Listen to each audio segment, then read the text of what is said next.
My name is Jason, and with me is my co-host, Mitch. And we're from Palo Alto Networks. Today, we're drinking to 9 reasons to use URL filtering.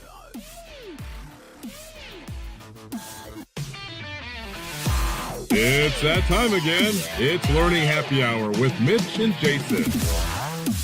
BYOB and bring your own brain. Cheers. Hey, Jason, how was your day? I love the elf suit. That looks really, really good. Thank you. Well, I had to compliment the Santa on the other side of the camera here. So, just trying to keep in the theme. Christmas is coming up in a couple weeks, so super jazzed about that. Yes, indeed. I don't know what I've got present-wise, but there's some good-looking boxes under that tree, and I'm super excited. Yes.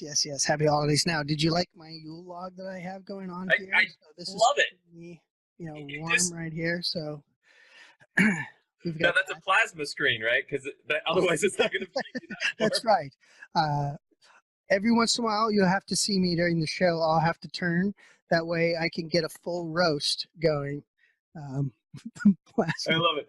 You need just some chestnuts or something on like one of those roasting sticks, like hot dogs.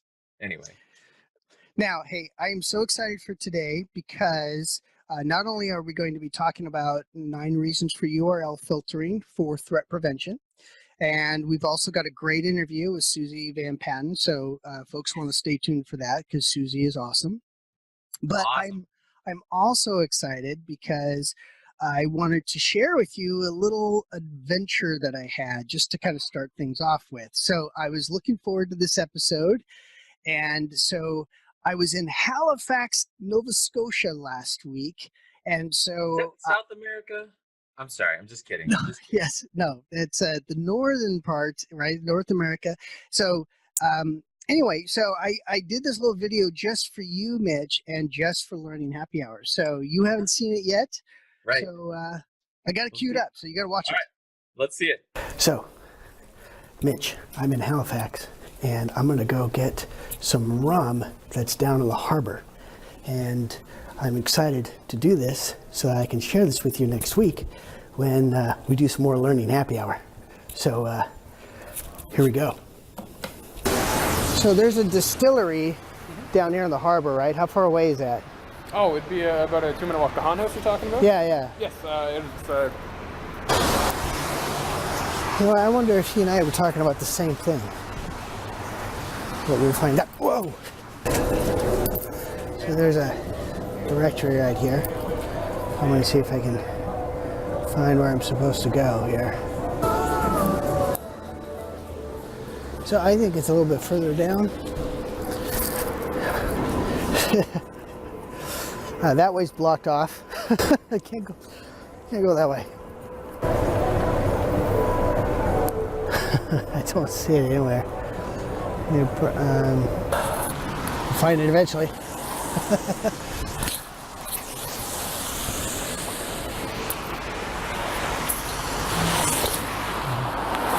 Okay, so with this phone, I'll look this up on the phone here. Okay, I got a little lost, but it actually is only a couple of blocks this way. So I'm pretty close, but it is a little further away from the guy who gave me directions. So, oh my gosh. Oh no. This is my last day here and look at this.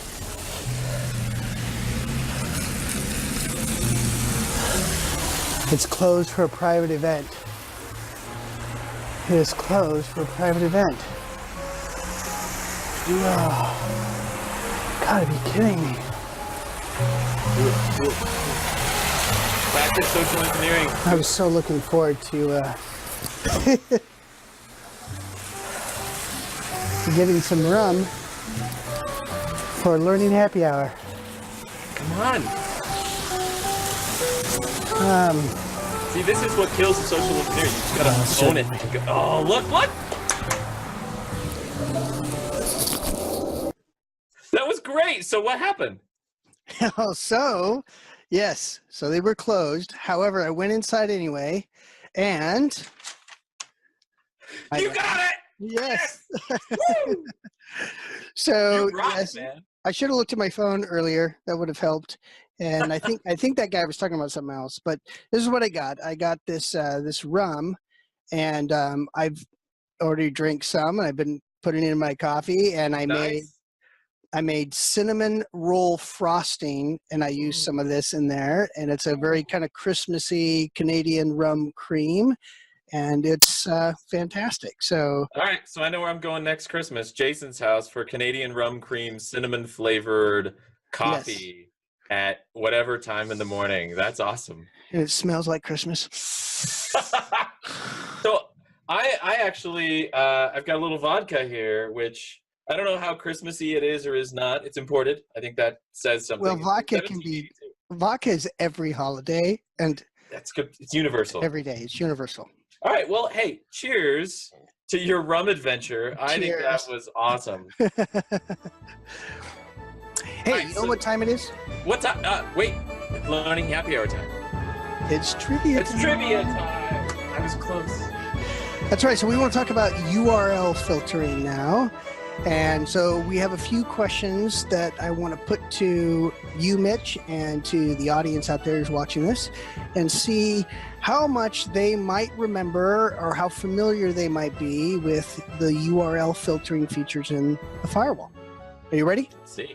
Yeah, let's do it. So question number one, what firewall features can use URL categories? Ooh, that's a good question. Let me think. So definitely QoS, definitely security policy. The filtering security profiles already reference it. And all right, so yeah, I'll say that. I'm not sure about DOS. Oh, yes. Okay, I wasn't sure about DOS policy, so good. Nice. Yeah, so there's actually quite a few features in the firewall, not just the URL filtering profile, but we can also use them as match criteria in some of our policy rules. QoS being one of those, security policy rules being one of those, decryption being another one. Good. All right, next question. True or false, the only way to learn the category for a website is to look it up in the URL log? I'm going to vote false on that one. Perfect. Yes. Right. So what are some of the other ways? Well, so there's urlfiltering.palotonetworks.com is a great place to go, public website where you can look up how any URL has been categorized by PanDB, or one of my favorites, so that there's the site there. Or there's another option, you can go down into the CLI of the firewall, and there's a test command. And what I love about the test command is it both shows you how the local firewall has cached that category versus the PanDB categorization. And I think it's great to use this command to spot like little breakdowns in communication or other useful things, and that's why it's there. So cool. Awesome. So next question. You must have a PanDB license to use the URL filtering features in the firewall. Yes, no, or yes and no? You know, so that's a tricky one, and I think, well, I know it's not no, but I think it's yes and no. I think you're right. And why is that? What's your thinking about that? Well, so the reason, I mean, all there is a license for with regards to URL filtering is PanDB access, and PanDB is the Palo Alto Network's cloud URL categorization service. But I could always create my own categories, and I can import my own categories via an external dynamic list. So let's say I subscribe to another URL filtering service, yet I want to have complementary capabilities across, let's say endpoint or proxy, as well as next-gen firewall. So I could import how that other service's URLs are variously categorized into my firewall via an external dynamic list. And then I can reference them in like match criteria, or even inside of URL filtering security profiles. Yes, but to take advantage of the URL categorization that Palo Alto Networks provides, right? That's where that license comes in. So we did our 3 trivia questions. Now the next thing we want to do is talk about URL filtering.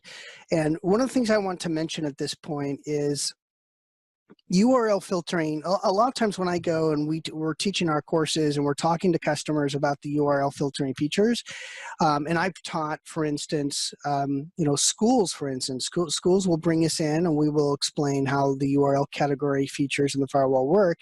And a lot of times they'll say, well, I already have something that filters URLs for our students. And then other customers might have that aren't schools, proxies, and other types of services that they use, which is great. But I want to kind of challenge your thinking about URL filtering features because it's a threat prevention feature in the firewall. And it's important to understand that it's not just about the not safe for work. It's not just about business policies and controlling traffic from that standpoint. It's also, and more importantly, maybe about threat prevention. And so we're going to go through 9 reasons that you want to consider using URL filtering in the firewall if you're not using it now. And maybe this will expand your thinking about how you're using URL filtering. And the focus really, though, is on threat prevention. Okay? Great. Yeah, and if I can just layer on that, not every service is analogous in their capabilities or even implementation, but why not have multiple layers of that same security? Because one product may implement something one way, another may implement it another way, and an attacker is going to go off and do reconnaissance around the first product or the first barrier they encounter. And so if that was the only defense mechanism you had and they get past it, yeah, that's not great. So why not just have additional layers, more like 3 or 4 walls to get into the castle, and each wall's made out of different materials and has their own strengths, weaknesses, capabilities. Yeah, so just layer more on. And especially, as you said, our implementation, of the Palo Alto Networks implementation, has a threat-specific focus, which not everyone else does. Good. All right, so let's get into this, 9 reasons. Right? Reason number 1, it complements App ID. Now, App ID, as you know, is a very powerful part of the next generation firewall and Palo Alto Networks technology. It labels traffic not just based on port and protocol, but we're looking further, doing deep packet inspection to label the layer 7 content and identifying that this is DNS traffic or FTP traffic and so forth. And many of you are familiar with App ID. But the question then is, what about unknown traffic? Specifically, what about unknown HTTP traffic? How does the firewall view unknown HTTP traffic? Well, in our firewall, we call it web browsing. And how do we control web browsing? Well, you can, of course, create a custom application signature, but it's a whole lot easier if you use the URL filtering feature. Now, I have a question for you, Mitch. Yeah. So what if it's unknown HTTPS traffic? What do we call that? Ooh, well, so if it's HTTPS traffic, we call that SSL. It's still using the HTTP decoder underneath the hood, but the firewall can't actually see the payload or the contents, URLs especially, if the session is SSL encrypted and if you're not using SSL decryption. So you might assume that URL filtering does not apply in the case of SSL traffic. Exactly where I'm going. Go. Yeah, that's not correct. And do you want to take this one or? No, keep going. So the question is, the follow-up question I would have for you is, can we use URL filtering for unknown HTTPS, aka SSL traffic? Absolutely, yeah. So we can detect what the URL is in SSL traffic in 2 different ways. First, in the client SNI or server name indication, when the client requests an SSL connection with the web server. So in that client hello is an SNI. Now, if there's not an SNI value, then we'll look at the common name of the certificate from the web server. This comes out of the server hello, or we can also look at the subject alternate names. So both of those can be used to extract a base URL, but the full URL path is encrypted. So we can't see what's going on after that client or server hello comes in. But you will still see that base URL populating your URL filtering logs based on the certificate information or client SNI. Great. Now, speaking of SSL, that brings us to reason number 2, and that is URL categories complement SSL decryption. Now, in addition to what Mitch just talked about in terms of being able to use URL filtering to control SSL traffic, you can also use the URL category feature as match criteria in your decryption policy rules. And here's an example of that. You could create a no decrypt policy rule and exclude sites based on URL categories. So this is a very powerful way of using URL categories. And of course, you could do it in a positive way, meaning you could create a decryption rule that specifically targets certain categories for decryption. So it complements SSL decryption. I think that's a huge one. I see it as a big, easy button people can press for implementing a SSL decryption strategy. Otherwise, if you don't have that, then you have to identify IP addresses that you do or do not want to do SSL decryption for, which is a nightmare, you know, and I could see no one wanting to implement SSL decryption because there are scenarios when you do want to omit certain sites from decryption. URL filtering is the best, easiest way to identify that type of traffic. Reason number 3, and that is blocking known bad sites. So we've got URL categories specifically designed to help you control, you know, machines and users going to known bad sites. We have a category called malware, phishing, command and control, and then even a category for hacking. And when it comes to threat prevention, at the very minimum, you want to use the URL filtering feature and block these 3 categories. So wherever you are right now, pause the video and make sure that these are categories that you are actually taking action against, right? You're blocking these well-known sites. Now, the hacking one is a little bit different. I think a better action for the hacking category is the continue action instead of the block action. Because if I have a bot that's trying to reach out to a URL that's categorized as hacking, it's very unlikely that the bot would be able to interact with that little continue button on the continue block page.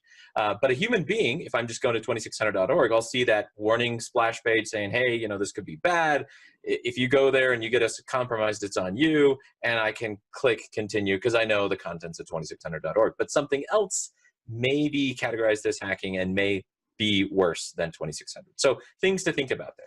Yeah, and you brought up a couple of important things. So people may not be aware, who might be a little bit newer to URL filtering, is that you have multiple actions that you can apply, right? There's alert, there's block, but there's also continue, which you were just describing. And then the other part of that is, you know, hacking is, you know, research, maybe some people in your organization that need access to that category. And, you know, I like to throw in there user ID as a consideration with URL categories for the creation of various security policy rules.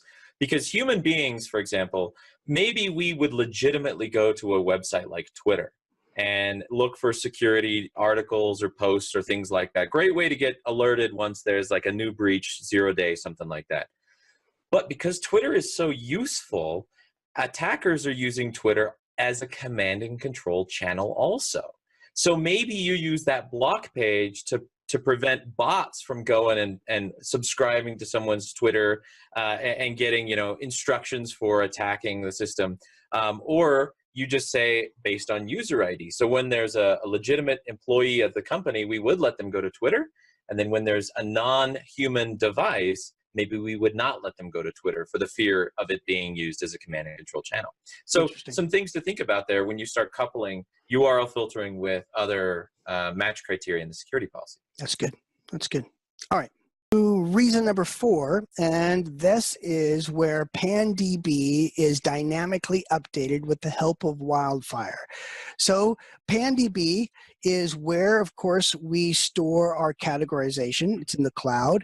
How do we learn about brand new malicious sites? Well, one of the ways we do that is automatically with the help of WildFire. So let's say I get an email, there's a link in that email, I can have the firewall submit that to WildFire. WildFire can detonate that URL link. That is, it visits the URL link, it monitors the behavior. If it determines at that point, right, there's something funky going on here, it's malicious, it's a phishing URL, then WildFire will notify the PanDB cloud. And the reason why that's so powerful is because if I already have a security policy rule, if I'm already following the advice here and I've already blocking that based on that phishing category, then I don't have to do anything, because those newly discovered phishing sites will be automatically blocked because they're getting added dynamically thanks to the help of WildFire in the PanDB cloud.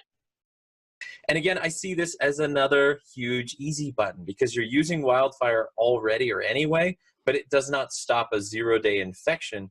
But when it's used with URL filtering, it could potentially prevent someone from even visiting a malicious domain. So huge, huge there.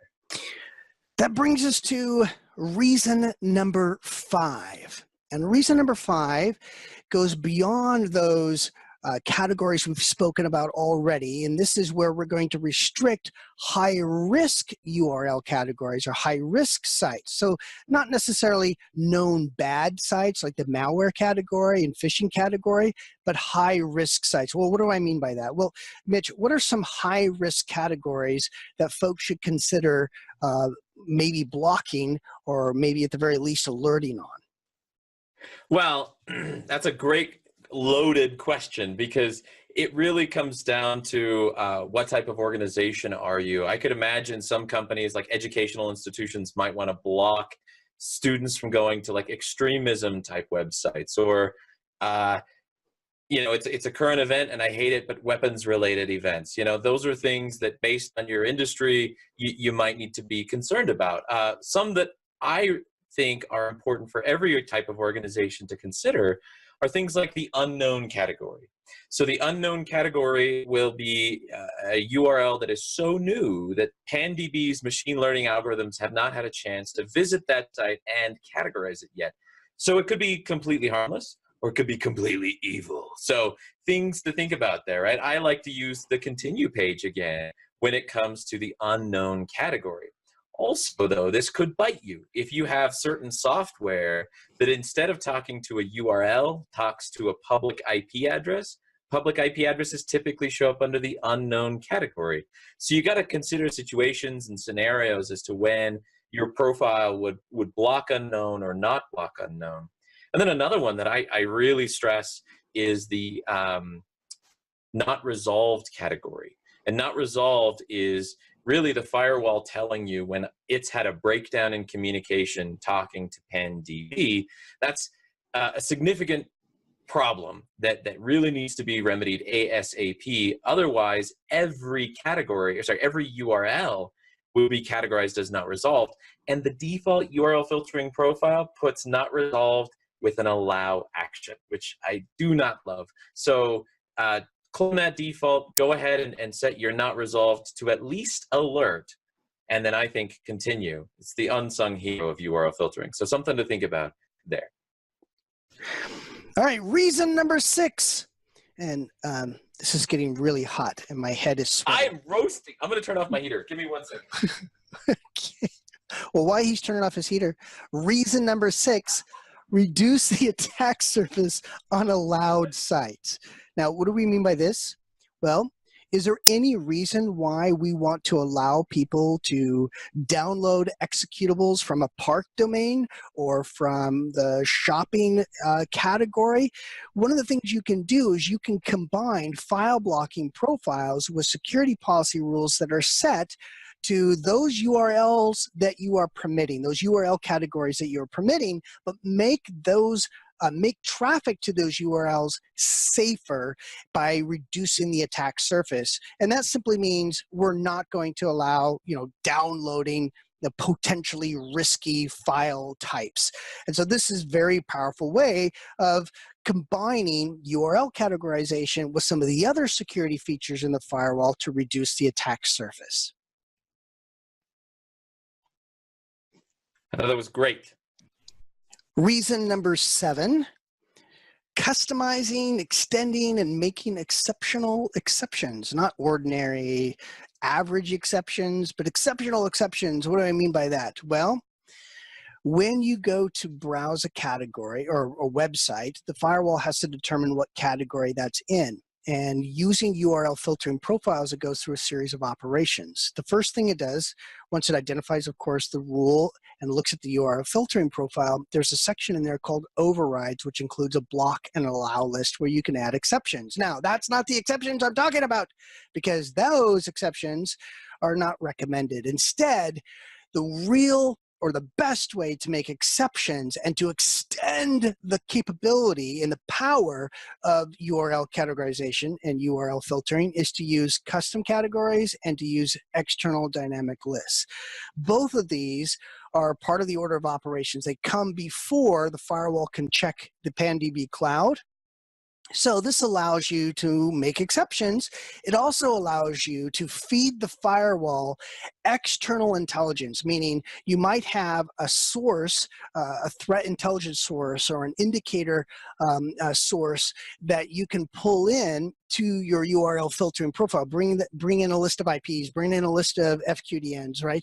And you can bring those into a list form to the firewall and then create a rule around that. So that's another powerful way of using URL categorization and the features of URL categories inside the firewall for threat prevention. So I just got to do this, right? So the exceptions, the block list, the allow list, these are not the exceptions you're looking for. Right. Jedi mind trick. Right, the override feature. Right. Right. Don't Sorry. do this. And I should point out, by the way, when you actually create custom categories and EDLs, they do appear in your URL filtering profile, and you can spot them with the little plus sign or the asterisk next to them, so you can locate them in there and then apply different site access rules, right? You know, block, allow, or none. Actually, it's an efficiency thing, right? Because if you had 12 different URL filtering profiles, and then you get a ticket from the boss that says, hey, here's another website I want you to block, you got to go touch all 12 profiles to add that one URL into the block list. Don't do that. Just create a category, custom category called block sites. And then that will show up in every one of your 12 profiles with a default action of none. And then where you want to block those various sites, as Jason said, set the site access action to block or something else. And then like a week from now, when the boss sends you another URL to block, you add it one place, and then every profile that references that block category will automatically benefit.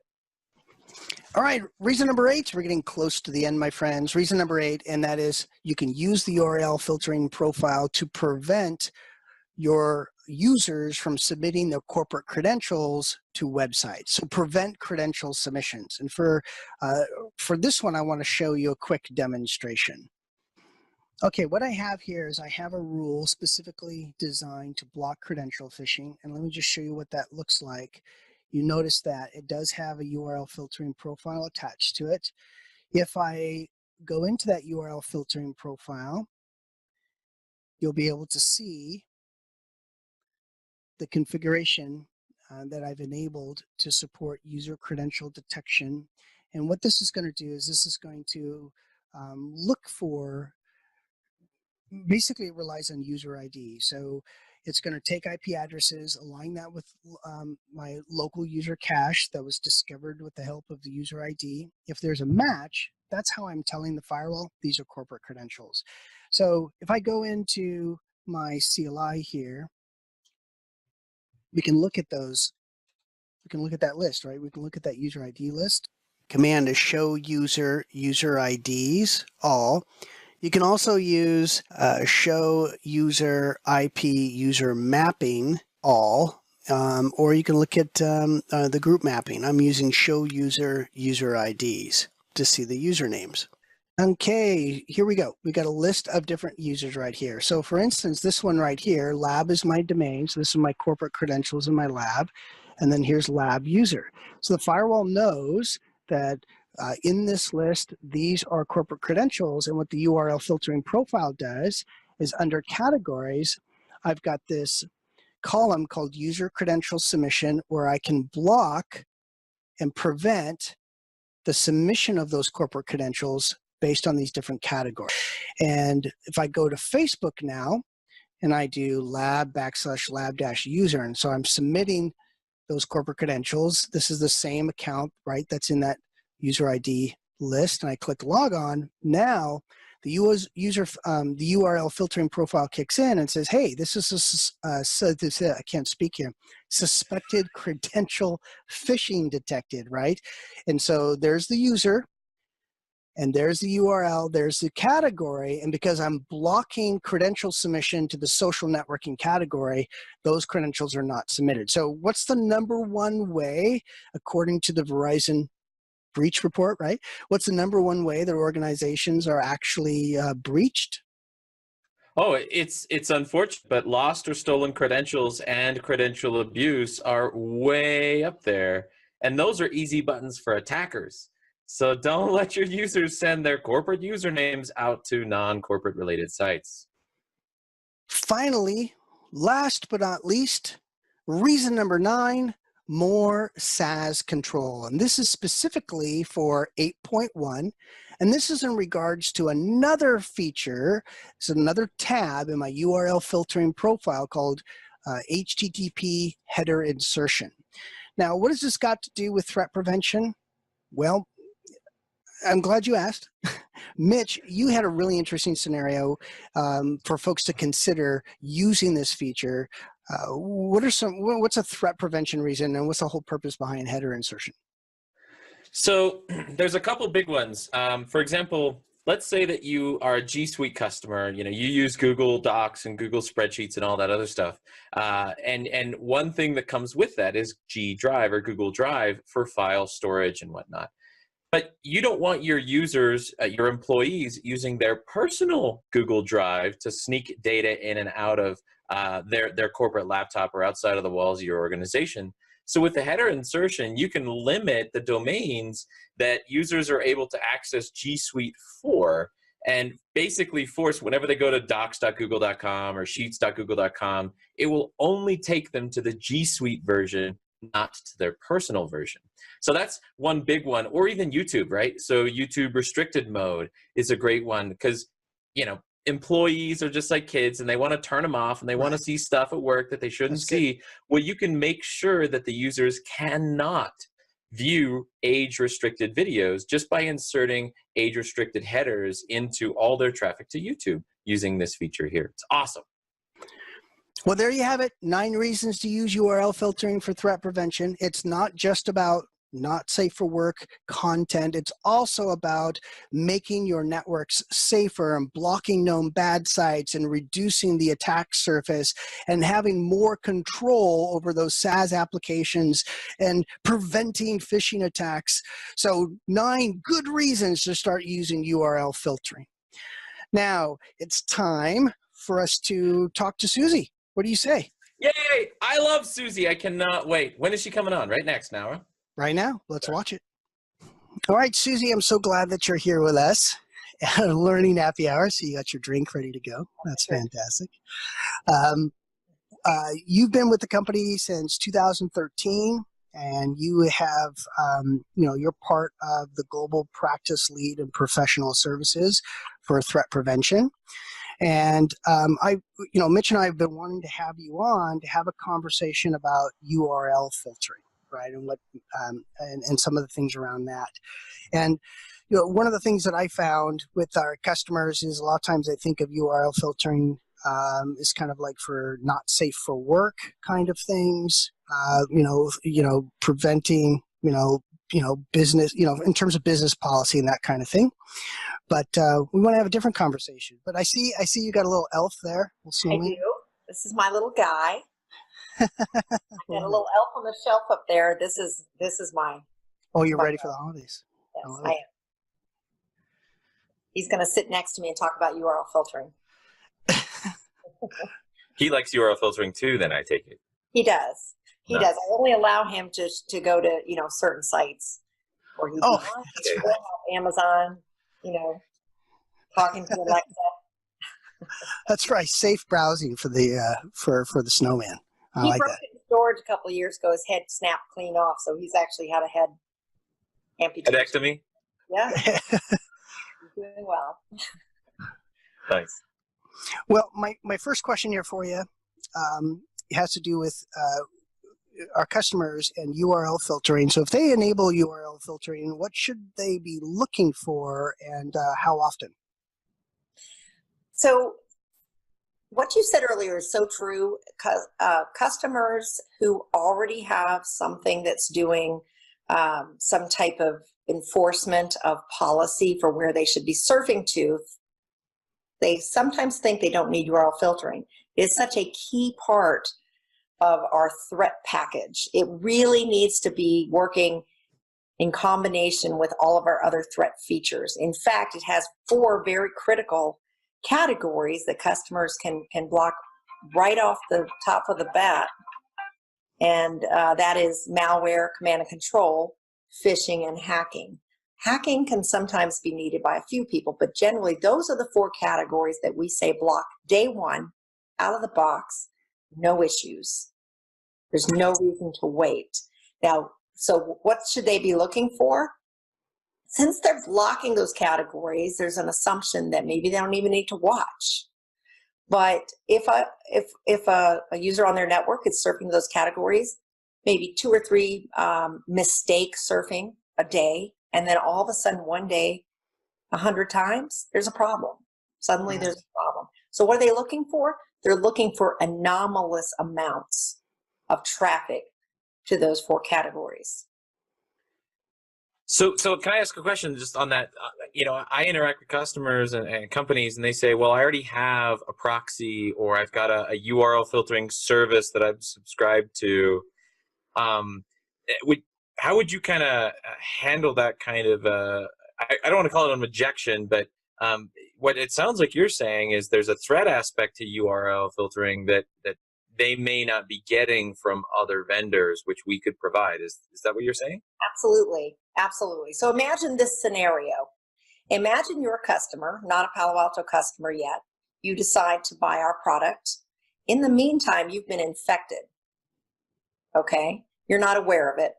You put our product in place. Now, when we saw the infection somewhere else, perhaps, we actually said, hey, let's make this website malware. Let's categorize it as malware. You put our product in place. The infection's taken place. Your client on the inside is constantly reaching out to a site that we have categorized as malware. You're never going to see it because you don't have a URL filtering profile. You're not using the threat features of URL filtering. Right. I see. So because we're a cybersecurity company, our focus is threat. So when we categorize various websites, someone who doesn't have that kind of perspective may categorize a website as social or something like that, when really it's a command and control channel that predominantly, and then it has just blog posts as a side business or something. Right. Interesting. Yeah. Okay. Yeah. That's good to know. Yeah, many things work that way. Phishing, when the initial phishing traffic signature is seen inside the packet, it's blocked as spyware, but then immediately gets categorized as malware. So that benefit is you're not getting that benefit. I really think you need all of our licenses working complementary to each other, all of our features to really be secure. Absolutely. Yeah. So in addition to those categories that you just mentioned, are there other categories that they should be at least monitoring on? Should they be monitoring on all the categories, or are there some additional ones that you recommend besides those 4? I mean, you mentioned those 4 to block right away. Any others? Yes. So the big one is unknown. That's a tough one. We suggest that you get rid of unknown TCP and unknown UDP in your network. At the same time, we don't know if an unknown, a URL site that's categorized as unknown, we don't know if it's good, we don't know if it's bad. Could be either one. So how do you monitor it? Well, I say it's similar. It's similar to how we're suggesting you do it with the others. You're watching for the onesie twosies that are visiting these sites, and then the sudden increase, right? That's what you're watching for. I have a story from my old days that was similar that kind of got me onto this. A server guy, I worked for the Air Force, I was a contractor. A server guy called me over and said, Suzi, look at my logs. I think something's going on with my servers. So I looked through and I saw a log that was anomalous, that looked different. And I said, is this normal? He goes, I don't know. I've never looked at my logs.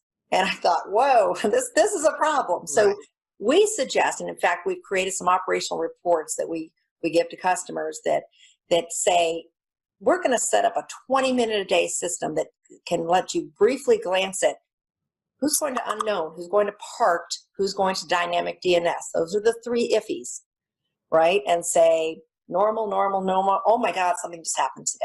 You've got to know normal so you can know abnormal. So even with the command and control and the malware, et cetera, even if you're blocking it, you should notice that people are doing it. And you should notice when the amount, the volume suddenly increases. That's what we suggest. So those are the 7, I guess you'd say, altogether. It is extremely difficult to get rid of unknowns, to actually block the category of unknown, but we do have ways to help you. Would you like to hear about them? Yeah, do it.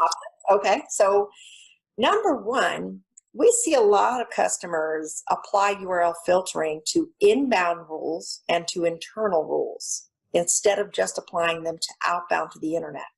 That significantly increases the amount of unknowns that you're going to see, because we at Palo Alto Networks don't categorize your internal servers. Of course, that totally makes sense. So stop doing that. That would be my recommendation. Oh, but couldn't I just create a custom URL category for my intranet, and then wouldn't it not show up as unknown anymore? Yes, you could do that. Now, do you need to do that? I mean, what's the value? What's the value of URL filtering traffic to your intranet so that you can tell your folks not to go to your custom URL category? Or there's not much value. And maybe over time you find that you want to do that, but in the beginning it's just easiest to go ahead and just put URL filtering only on rules that take traffic to the internet. Gotcha. So you focus on that first, and then as you get more comfortable, you could grow from there for other use cases. Yes. And on the topic of URL categories, custom URL categories, so that's a big one too. He thinks so too. So, so we have an interesting action on custom URL categories. Every custom URL category you create ends up in your URL filtering profiles, every one of them. However, you don't always create a custom URL category to be involved with URL filtering. For instance, you might create a custom URL category called Do Not Decrypt that has URLs and domains that you don't want to decrypt in your SSL decryption. Or maybe you create a QoS, a quality of service custom URL category for things that you want to do quality of service on. Those are not supposed to be part of your URL filtering category. So we created a really great action called None. That skips it. And what we see a lot of is customers who have the action as alert. And when I come to them and say, why are you alerting on this? They'll say, well, because I have to permit it. And my only other option is block.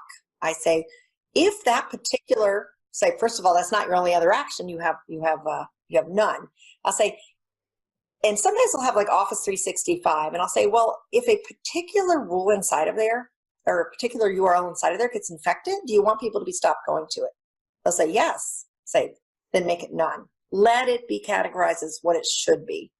Right, because that custom category could potentially override the recategorization. So if it becomes categorized as malware or phishing, that custom category could come in and get in the way. Exactly. That's important. That's fascinating. That makes a lot of sense. We see it all the time. Let's see. I do have a few other things. So this is another one interesting story. So you all customers out there, you get these Wednesday content updates, right? And you read every line of them. They get competitive, and they get repetitive. Sorry. Right. They get they're really familiar with them, so they get really less attention to them. You start glancing over. So a while back, we came out with a new URL category, and we haven't done that. We've only done it once, really, since I've been around, called Command and Control. And because some customers are in alert or not quite ready to block things, we came out with it in allow mode. And for many customers who didn't read those weekly content updates regularly and thoroughly, they ended up with Command and Control quietly sneaking into their firewall in allow mode, not even alert, meaning they weren't even logging. And that was a problem. So we highly recommend And we're going to, that you read those Wednesday updates. They're important. And I'm going to personally reach out to whoever creates them and try to help make them more exciting. That's right. We'll put little fireworks on either side of Put the put your little snow elf right there, right? The snow elf. The snow elf. Snow elf says, read your weekly updates. Just embed a joke somewhere and play Where's Waldo. Find the joke, and then you'll be glad but you have to read through everything else to find the joke. Yeah, maybe. Yeah, you do. So, Suzi, one of the other things that you do is you visit organizations that have been breached and you make recommendations for them. So, and you've already mentioned a couple of other kind of common mistakes that they've made earlier, but are there any other kind of like common mistakes that organizations make that, can lead to a breach potentially? Let's see. So I see a lot of folks who don't enable Sinkhole. I think a part of it is Sinkhole is an option underneath the anti-spyware profile, and you have to actually go into a tab and enable it. And I see a lot of folks enabling it in block mode, which is great. It means Sinkhole means somebody on your network surfed to a malicious DNS site, a site that's been deemed malicious, DNS lookup. And block means that you blocked it. That's great. It means they're not able to get there. However, Sinkhole is one of our most critical indicators of compromise that can actually show you who exactly surfed to that website. In order to do that, block mode of Sinkhole will not do the trick. It has to be in Sinkhole mode. And as a matter of fact, we have 2 addresses down there that we offer by default, one being a Palo Alto address that works great for everybody because one of the deals with Sinkhole is the traffic needs to go through the firewall and head out to the world in order to be seen by the firewall. The other address is 127.0.0.1. Highly recommend against using that. You might as well be using block. There's no value there. Now, we've done some really fun stuff with some customers. Some customers have Sinkhole devices of their own, and they say, well, I want to send that traffic over to my own Sinkhole. I'll say, hey, how about a compromise? How about we send it up to the firewall, we U-turn it around and back over, and then we get it at both places. And we've done that quite a few customers as well in order to be able to see stuff on ourselves, and then for their SOC folks to see them as well. So Sinkhole's one. The other one that I think is interesting is vulnerabilities signatures. There seems to be a misconception out there that if a vulnerability signature triggers heading towards something on your network, it means that that device on your network is vulnerable to the exploit that's being sent to them, and that is not true. Yeah, we're not a vulnerability scanner at all. No, not at all. Yeah. So we get some feedback sometimes from folks that say, hey, this particular traffic was heading towards my server. I double checked my server. It's not vulnerable. Why was it alerting? It's alerting because somebody's just trying. Perhaps they know what the operating system of that server is through some kind of passive OS detection or something, and they're like, hey, let me throw whatever I can at you. It does not mean you're vulnerable to it. That has to be checked, double checked. Well, this is great. This has been great. Suzi, these are great recommendations, and this is a conversation, right, that customers invest in our firewall, and there's a lot of features in it. And this is one of the things I hear. There's a lot of features in there, and having this conversation, I think will be really helpful for them because it will give them some idea of what to look for. So, the folks listening to this can, go check their firewall and are they blocking command and control right now, right? They can go and look to see, do they have URL filtering profiles on inbound traffic that's not necessary? Right. I got one quick question, if I may, Yes. for Suzi. So, Suzi, if you mentioned scenarios where things may have been configured prior to us adding like the command and control category, for example, how would someone know that that's a situation because I've met customers where they've got thousands of firewalls, and so is there an audit I could do, or do we have to call professional services to come in and look for that? Or is there any way I could tell for myself, like, how my different firewalls are configured against best practices? So I've been working with the focus services folks that have service account managers, formerly technical account managers to show them how to use the best practices assessment tool in order to look for these things. It is still somewhat of a manual process, because if a customer has, let's say, 20 different URL filtering profiles, they'll have to check every one of them. Yeah. However, what we do as customers, as professional services, we have a set of reports that we use for threat assessments. We throw them on there, and one of the reports is outbound traffic to specific URL categories, including these 7, and we're looking for that, and that'll help us find that needle in a haystack URL filtering profile that happens to have it turned on. In fact, I had a customer we did a threat assessment for who said, I'm in great shape. I've only got 20 of these, but I know every one of them right here in my head. And we ran the thing, and sure enough, we found a little malware sneaking through, and we were able to locate it and figure out where it was. So we also help customers set up operational reports, and one of those reports as well is successful outbound malware command and control, etc. We then do weekly trending, various other things. So our goal is to help customers do as little as possible, spend as little time as possible, and still know that they're secure. 20 minutes a day. That's kind of my philosophy. That's great. Yeah. 20 minutes a day? Safer? Customer reports are your friend. Create yourself a quick customer report, send it to yourself daily that says, is anything going outbound successfully being permitted to these categories? And just start watching it. Great. Mitch, do you have any other questions? No, Suzi, you've been a joy. I really plan to circle back around and get you to join us again, because I know you, and I know that there's a lot more we could talk about, especially around reporting and assessments and whatnot. So for our viewers, stay tuned. We'll have Suzi back on version 2.0 in the future. But thank you so much for your time and for sharing these nuggets with us. It's great. You're very welcome. As my husband would say, I open my mouth, it just kind of comes out. So we'll come back anytime. Nice. It's all brilliance. Thank you. All right, great. That was a great interview with Suzi. Now, this is the time in the show where we start wrapping things up. But before we go, Mitch and I would like to share one thing that we've learned recently. After all, it's Learning Happy Hour. So, Mitch, what is something that you've learned recently?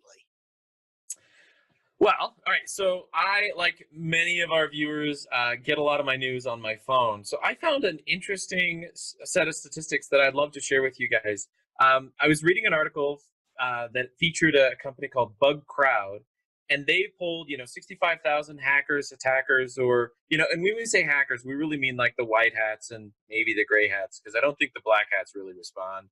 But basically to figure out, who they are, what motivates them, and why they do what they do, right? And so of the statistics, I thought that was interesting, of the top 50 hackers that they interviewed averaged 145K a year. So some pretty good coin to be made from doing bug bounties, all right? And so what these attackers will do is they just use products, and then when they spot a weird behavior, they poke at that weird behavior, exposing a vulnerability or a weakness in the code.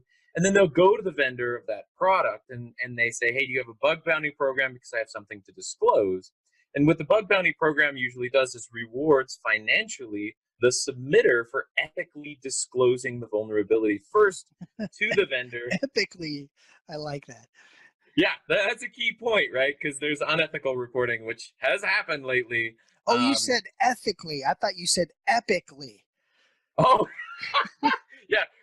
Ethically, we'll go with that. Ethically, what's the word? Disclosing to the vendor instead of straight to the news outlets, right? So, and then the vendor has an agreed upon amount of time, like sometimes it's a month, sometimes it's 6 months, to patch whatever that vulnerability is before then that researcher, and we call them that, Bug calls them hackers, right? But the researcher, the security researcher, before they could then disclose it publicly to other news agencies. And another thing that's interesting, right? The amount of payout, the average payout per bug submission, $783, which was a little higher than I thought. That's interesting. And then, I'll just read this, right? Nearly 41% of bug hunters teach themselves, and 43% use blogs and online resources to learn the skills they need. It's a very motivated group. All 32% of them actually have full-time jobs while being bug hunters. 15% of them aspire to be security engineers at major tech companies, and only 6% aspire to be CISOs, Chief Information Security Officers. And they go on to say you don't need a lot of experience to get into ethical hacking. While more than 45% of the hackers polled have 3 or more years of professional security experience, close to 30% of those only have 1 to 2 years of security experience, and 14% of those have no security experience at all. And the hackers are relatively young. Of those polled, 94% of them were between the ages of 18 and 44, and 71% of them were actually between the ages of 18 and 29. So, if you've ever thought that you're working with a product and it just behaves like garbage, you want to make some money, don't go sell it on the dark web or find a vulnerability and sell it on the dark web. Ethically disclose that to the vendor. Most vendors who get it appreciate it. They will reward you. And then that only increases your researcher credibility. So bug bounties, awesome programs. If you're a company, make sure you have one. Make sure it's known. It's posted on your website. And if you're a research hacker, white hat, gray hat, I just strongly advocate that you play along with the rest of the security researchers out there and ethically disclose to vendors first, and then ethically disclose to the reputable news agencies. It's the way our industry works today, and I hope everyone plays along. I like it. In fact, I'm imagining a new reality TV shows instead of the storm hunters, the bug hunters, right? Oh, rad. Yeah, they get the thermal camera out and they're hunting for the bugs or something. That's right, maybe. I don't know. It disqualifies me, though, because those are much younger people than I am, so according to those statistics. But anybody... Don't let the statistics dissuade you. You can learn it any day. I know. Hey, so one thing that I learned recently, and this is not necessarily cybersecurity related, there's a little bit of history, because I was just in beautiful Halifax, Nova Scotia. And so quick shout out. Which is in North America, I just found out. Yes. And so shout out to our customers there in Nova Scotia. They were very hospitable, very, very generous people, great customers. One of the things I learned is that Halifax every year sends a Christmas tree to the city of Boston. They're like sister cities. And the reason goes all the way back to the turn of the century during the First World War, when there was a collision of 2 ships in the harbor. And one of those ships was full of munitions and caused a gigantic explosion. I mean, epic explosion. And it actually flattened most of Halifax. And there was like an anchor. This was wild, Mitch, because I went to the museum there, and they had an anchor that was like on the other side of the hill. And there's like shrapnel that traveled miles, and people were blown for miles, and it was a devastating accident. But Boston, the city of Boston, quickly responded to help the citizens of Halifax and raise money and send them aid and that kind of thing. And so to this day, Halifax, out of gratitude for Boston's assistance during that dark time, they send them a Christmas tree. So when you're on the road and you visit fun places, you get to learn about that history. And so I learned about the Halifax-Boston connection and Christmas tree. That really just warms your heart, right? And that anchor, holy cow, that's worse than the Mythbusters cannonball. That's amazing. I have not seen that episode, but I was blown away by how impactful it was. Right, how many people were affected by this disaster, and and of course, the response was amazing. So, hey, folks, that's it for us. Thank you so much for being with us in another episode of Learning Happy Hour. I hope you learned, and I hope you had a good time, and we made you more happy. In our next episode, we're going to explore how to spot bandwidth hogs eating up your network traffic and then put them into a quarantine playpen so they only get to sip lightly from the internet goodness, and then how to remove them at the end of the day. So it's going to be fun. Tune in 2 weeks from now. We're going to post episode 3. Looking forward to seeing you there. Until then, cheers. Cheers.